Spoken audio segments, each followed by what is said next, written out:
अगर आप भी जैसलमेर में रहते हैं तो यह खबर आपके लिए है। जी हां, जैसलमेर में कल से हवाई सेवाएं बंद होने वाली है। अहमदाबाद दिल्ली जाने वाली स्पाइसजेट की फ्लाइट कल से बंद हो जाएगी। स्पाइसजेट की फ्लाइट 27 जनवरी तक ही अहमदाबाद, दिल्ली और मुंबई की फ्लाइट का संचालन करेगा और उसके बाद आगामी सीजन यानी अक्टूबर में फ्लाइट्स वापस शुरू होगी, जिसको लेकर पर्यटन व्यवसायी काफी दुखी हैं और हवाई सेवाओं को बहाल करने की पुरजोर कोशिश में लग गए हैं। जैसलमेर यात्रा पर आए केंद्रीय मंत्री गजेंद्र सिंह शेखावत ने भी इस बारे में पत्र लिखकर हवाई सेवाओं को बहाल रखने की बात कही थी, लेकिन इसका कोई असर नहीं हुआ।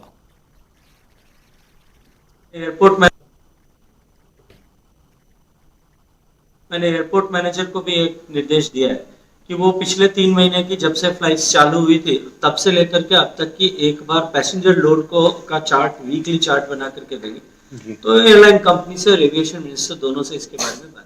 जो पोटेंशियल लॉस ऑफ रेवेन्यू है, अगर ये लोग नहीं आते हैं, वो बहुत ह्यूज है। मैं बोल रहा हूँ जितना ये रेवेन्यू, जितनी मिनिमम सीट गारंटी मांग रहे हैं, अगर आप सिर्फ टैक्सेस में देखो तो ये टैक्सेस इससे ज़्यादा हो जाएंगे, बहुत ज़्यादा। और अब बात प्रधानमंत्री नरेंद्र मोदी के उस सपने की जिसे उन्होंने 15 अगस्त 2020 को लाल किले की प्राचीर से देखा था। आइए जानते हैं क्या है वो सपना।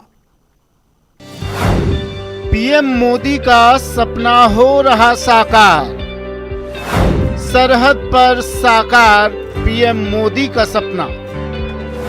सेना एनसीसी कैडेट्स को देगी ट्रेनिंग।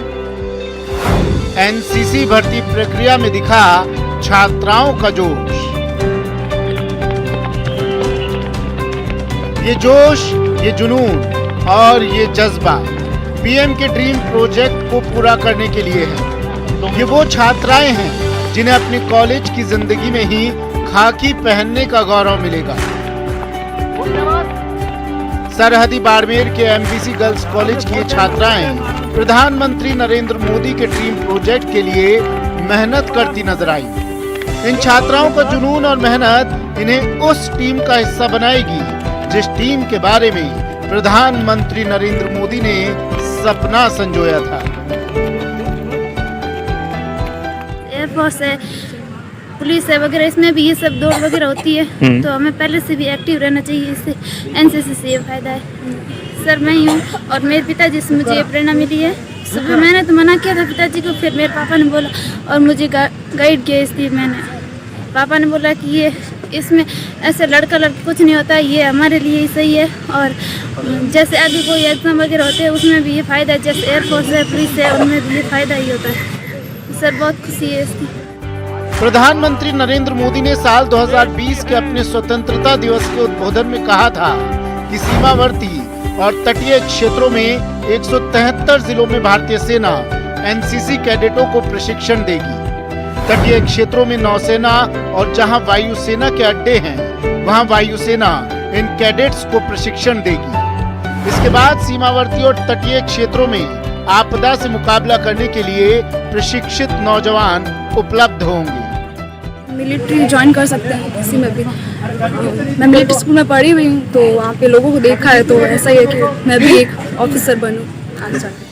एनसीसी की भर्ती प्रक्रिया एनसीसी कमान अधिकारी कर्नल मनोज गुप्ता की अगुवाई में हुई है, जिसमें सैकड़ों छात्राओं ने लिखित परीक्षा, शारीरिक जांच और स्वास्थ्य जांच के पड़ाव पार किए। 45 छात्राओं का लिखित परीक्षा में हुआ चयन, फिर शारीरिक परीक्षा और शारीरिक जांच हुई। स्वास्थ्य जांच के बाद वरीयता के आधार पर चयन। जब से ये कॉलेज में एनसीसी शुरू होने की इन्फॉर्मेशन जब से दी है, जब से हमने न्यूज़पेपर में दिया है, ग्रामीण परिवेश से भी जो लड़कियां आ रही हैं उनमें भी बहुत उत्सुकता है। हमने जिनको भी पर्सनली कॉल किए सभी ने सकारात्मक रिस्पॉन्स दिया कि नहीं हम आ जाएंगे, और एज द रिस्पॉन्स वे यहाँ पर सुबह एट 8:30 पहुँच गई थी। आज दिन में पहले सभी लड़कियों का रिटन टेस्ट हुआ, उसके बाद सब लड़कियों को एक फिजिकल रेस करवाई गई, जिस बेस पे कि लड़कियों का फिजिकल पावर उनसे पता चल सके।